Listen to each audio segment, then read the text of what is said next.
আজিজ মিসির আপনি জানতে চেয়েছেন হাঁটার সময় কোরআন মুখস্থ তেলাওয়াত করা যাবে কিনা। যাবে, কোনো অসুবিধা নেই। কোরআন তেলাওয়াত করার ক্ষেত্রে বসেই করতে হবে এমন কোনো শর্ত কোরআন হাদিসে কোথাও আরোপ করা হয় নাই। এরপরে এমডি কামরুল ইসলাম জানতে চেয়েছেন রাত 12টার পরে তারাবির নামাজ পড়লে তা আদায় হবে কিনা। আদায় হয়ে যাবে, কিন্তু তারাবির নামাজ এশা নামাজের পরপর পড়াই হলো সুন্নাহ, এবং যদি কেউ কোনো কারণে রাত দেরি করেও পড়ে আদায় হয়ে যাবে ইনশাআল্লাহ বিদিনিল্লাহ।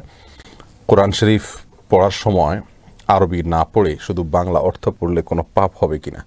বোন নার্গিস, কোরআন শরীফ না বলে আমরা কোরআনে করিম, কোরআনে মজিদ, কোরআনে হাকিম অথবা কোরআনে করিম এই টাইপের শব্দগুলো আমরা ব্যবহার করব, কারণ কোরআনের এই কয়েকটি বৈশিষ্ট্য, কয়েকটি উপাধির কথা কোরআনে উল্লেখ হয়েছে, হাদিসে উল্লেখ হয়েছে।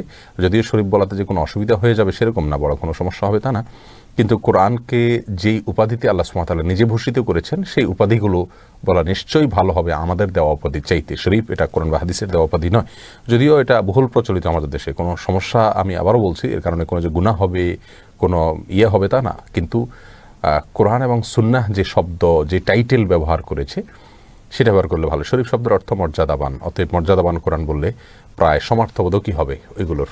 বিধায় কোনো সমস্যা হবে তা বলছি না, কিন্তু তা না বলে আমরা কোরআনে মাজিদ, কোরআনে হাকিম, কোরআনে কারীম, কোরআনে মুবিন, এই চারটি যে কোরআনের পরিচয় আল্লাহ সুবহানাহু ওয়া তাআলা দিয়েছেন বা লকব টাইটেল দিয়েছেন সেগুলো বললে বেশি ভালো। যাই হোক, এটা পড়ার সময় আপনি জানতে চেয়েছেন আরবি না পড়ে শুধু বাংলা অর্থ যদি পড়েন তাহলে কোনো পাপ হবে কিনা। উত্তর হলো না। আরবি এবারত আপনি পড়তে পারলেন না, আরবি মূল পাঠ যেটা আল্লাহ সুবহানাহু ওয়া তাআলার ভাষ্য, মূল ভাষ্য, সেটা আপনি পড়তে পারলেন না, আপনি বাংলা অর্থটা পড়লেন, কোনো অসুবিধা নেই ইনশাআল্লাহ বিদিনিল্লাহ। আপনি না পড়ার চাইতে বরং সেটা অবশ্যই উত্তম হবে। এবং কোরআনে কারীম রিডিং পড়লে যেরকম প্রতি অক্ষরে 10 নেকি হয়, বুঝে পড়ার গুরুত্ব তার চাইতে কোনো ক্রমে কম নয়। বিধায় একজন মুসলিম বুঝে পড়ার জন্য অর্থ পড়বেন, তবে সম্ভব হলে ভালো একটি ব্যাখ্যা গ্রন্থ, কোনো একটা তাফসীর, কোনো আলেমের সাথে পরামর্শ করে তার তত্ত্বাবধানে থেকে আপনি জানার চেষ্টা করবেন, বোঝার চেষ্টা করবেন। কোরআনের সঙ্গে যত বেশি সান্নিধ্য অর্জন করবেন তত বেশি কল্যাণ নিহিত থাকবে ইনশাআল্লাহ বিদিনিল্লাহ।